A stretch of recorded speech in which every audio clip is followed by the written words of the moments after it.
Life is full of struggles. At different stages, different turn points and opportunities arise.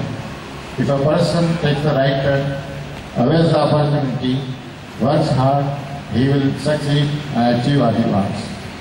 My today's talk encompasses this idea.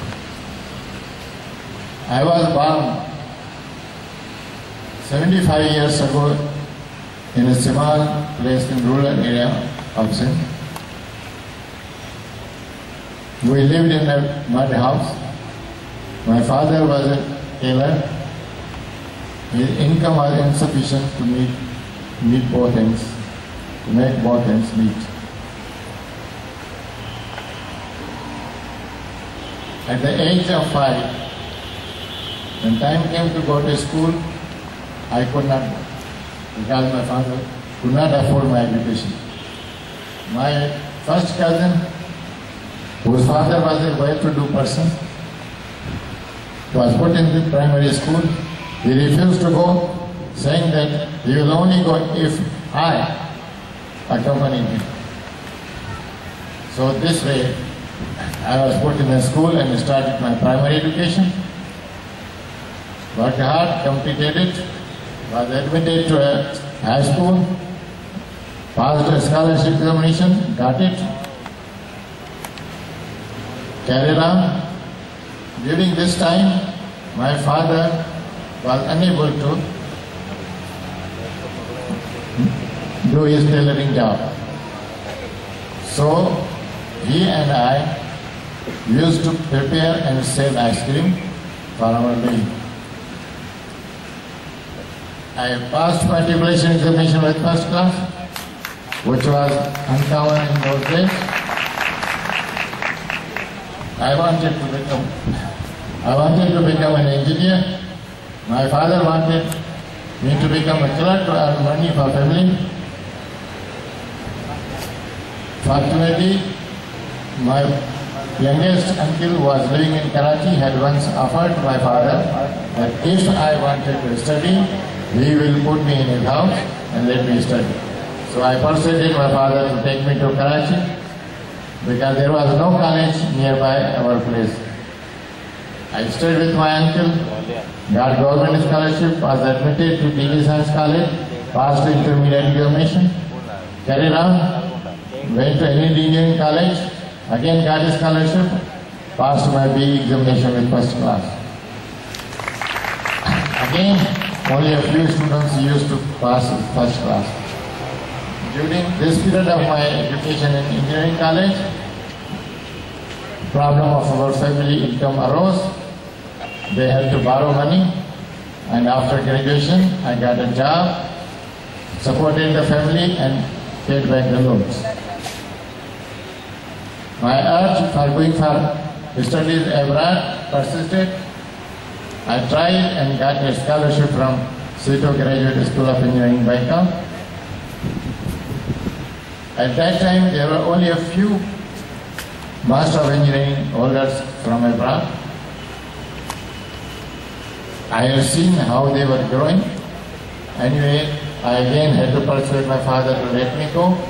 Same process. I went there, studied for Master of Engineering in structures, completed the degree in 2 years. My professors encouraged me to go for PhD based on my performance in the education there. I returned to Pakistan, worked in a private firm at a high salary, again supported my family, paid back the loans taken by them during my studies abroad. However, I got an idea that I should do something for educating people. University of Sindh wanted to establish an engineering college at Jamshore. I joined there at half salary just for the sake of this country and for the education. I was given a gigantic task to establish the engineering college in 7 months. Luckily, I worked hard and did it. I started the college and started teaching over there. Again, my end for further studies, as advised by my professors. I tried and I got Fulbright scholarship for PhD in the United States. I went to the topmost university in my field of studies, University of Illinois at Urbana-Champaign. Completed degree, worked for 1 year under the Fulbright program in a research organization. Returned to Pakistan, joined my college. During my work in the company, my employer had sponsored for my immigrant visa, which was approved after 2 years. My employer had assured me for a job whenever I wanted to go, but I did not go. I wanted to serve Pakistan, and I did it. I was a professor in the college, later on principal of the college, prepared a scheme for upgradation of the college to university level, got it approved from the government. Another opportunity came in. I had to develop and establish another college at Nawabshah, which I did in 1974. Both these colleges have now been upgraded to university levels. They have served and produced thousands of engineers. Many of them reached to higher levels and even have retired as GMs and MDs. They have not only produced engineers from rural areas, but from all parts of the country. I got another opportunity that I was taken on deputation to Port Qasim Authority as member technical for development of a port in Karachi, second deep sea water port. I did the pioneering work of the port development, and now that port is functioning for a long time. The name of the port was Port Muhammad bin Qasim, and it's still the same name. I got an opportunity. I went to Saudi Arabia, joined King Fahd University of Petroleum and Minerals as a faculty member because I was interested in doing research. I taught undergraduate and postgraduate students, executed research projects, published papers in international journals, and attended international conferences. In the 7th year of my stay over there, I became sick. My legs became weaker and weaker. In a few months, I lost my mobility. My movement was confined to a wheelchair.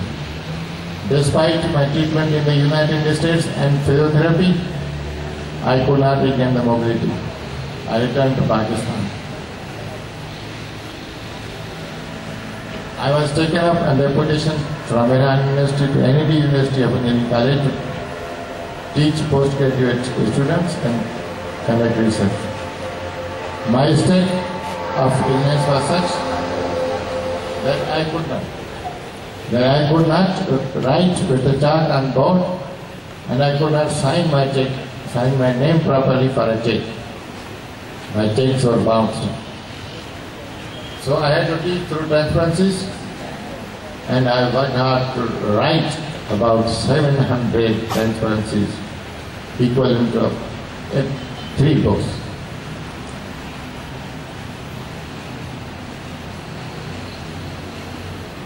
Simultaneously, I was working for Mehran University, going there in the morning, returning in the evening, participating in the